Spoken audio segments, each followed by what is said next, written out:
So for some context, I'm a 17-year-old male and I work at a Segway tour company. It's actually really fun. I get to ride Segways around the city and talk to people, and get paid to do it. Plus the tipping isn't bad. So anyway, there was a tour booked yesterday and I came in about 20 minutes early to answer emails and get everything ready. The group shows up, mother and daughter, and that's when things get interesting.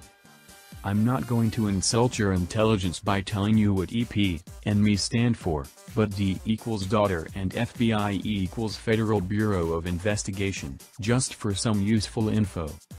EP and D come in and I check them in. ME, alright, I have some waivers for you to sign. D, how old are you? D, 16. ME, okay, then you don't need to sign a waiver. I ask this because if kids are younger than 18, their parents signed the waivers for them, but EP only heard me say the first part, not when I said D didn't need to sign a waiver, so she thought I was just asking her daughter how old she was. This was probably what started it all. We go on the tour, and while I'm giving my spiel, EP keeps interrupting me to tell me stuff about D and find if we are compatible. ME, and so this non-profit organization opened in. EP, are you in college? ME, haha no, I'm a junior in high school. I'm usually pretty free with info about myself on tours because it helps keep people relaxed and initiates conversations during lulls in the tour. Plus it helps with tipping smile. EP, oh, D is also a junior, she is an artist.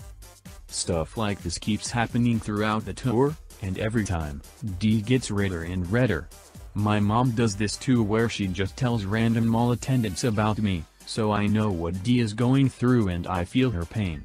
At the end of the tour, I tell the two of them that they have 15 minutes to go around the town and then they can meet me back at the Segway place. I get back and start getting things set up for their return.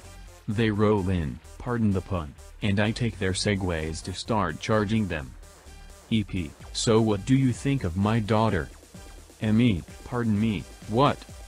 EP, I saw you checking her out during the tour, are you gonna ask her out?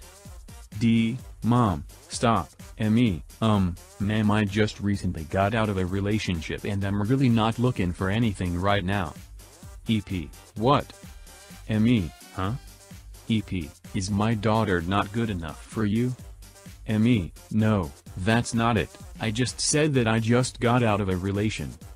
EP, you are going to date my daughter and that's final. ME, you can't tell me what to do. I'm not your kid, and if I don't want to date your daughter I don't have to. Besides, you haven't even asked her if she wants to date me. D, yeah. I don't want to date him. ME, see? EP, I'm going to call your boss and tell him about your terrible customer service. You're never going to work in city name again. ME, pulling out my phone, alright, you want to call him and explain this situation? How you're trying to force me to date your daughter and get me fired for saying no. Then I guess the absurdity of the situation finally sunk in, and her face transitioned from pure rage to slight confusion. EP, wait, maybe I don't want to. ME, no, let's call him. Start to go through my contacts, and press my boss's name. Let's have this conversation. EP, I don't think that's a good idea. Phone starts ringing. EP, D, let's go. EP runs out the door, D turns to me and says I'm sorry, and then follows her mom.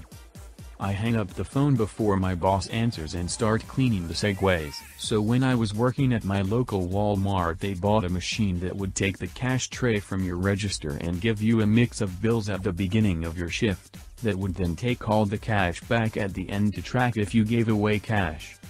I had no problem with this. The problem is that I had to submit my cash tray during mandated break.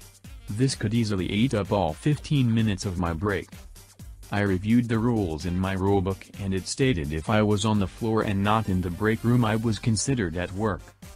This is where my malicious compliance came in. My 15 minutes break became 45 minutes off the register. 15 minutes waiting to deposit my tray, 5 minutes walking back to the break room at the back of the store.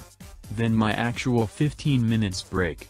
Followed by 5 minutes back to the front, finding a manager to assign me a lane before I could get a new tray, and another 15 minutes waiting in line for the tray.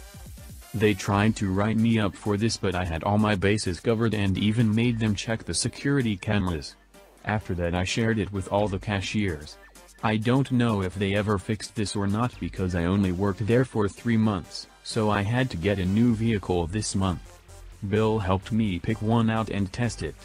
He used to work at a dealership, and used to be a Ford certified mechanic, so he's good at finding vehicles. He's also good at finding problems with vehicles. We picked out a nice 2002 SUV and took it for a test drive. Performed beautifully, but the AWD stopped shortly after we got it on the road. Just from the test drive, he's pretty sure it's the solenoid and will be an easy fix for a shop. For us in a garage, not so much. The vehicle is definitely worth buying, but that AWD needs to be fixed. We get back to the dealership, and discuss pricing and such. He points out the AWD issue, and that it's probably the solenoid. We would like that fixed before the vehicle is picked up. They agree, and it's put in the contract. But here's the potential MC part. The wording in the contract is that the AWD be fixed and function properly.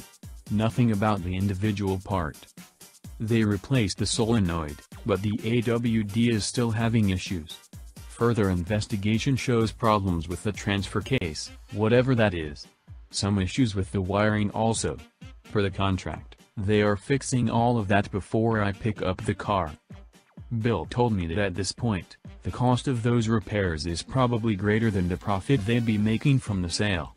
Too bad for them the wording wasn't more specific.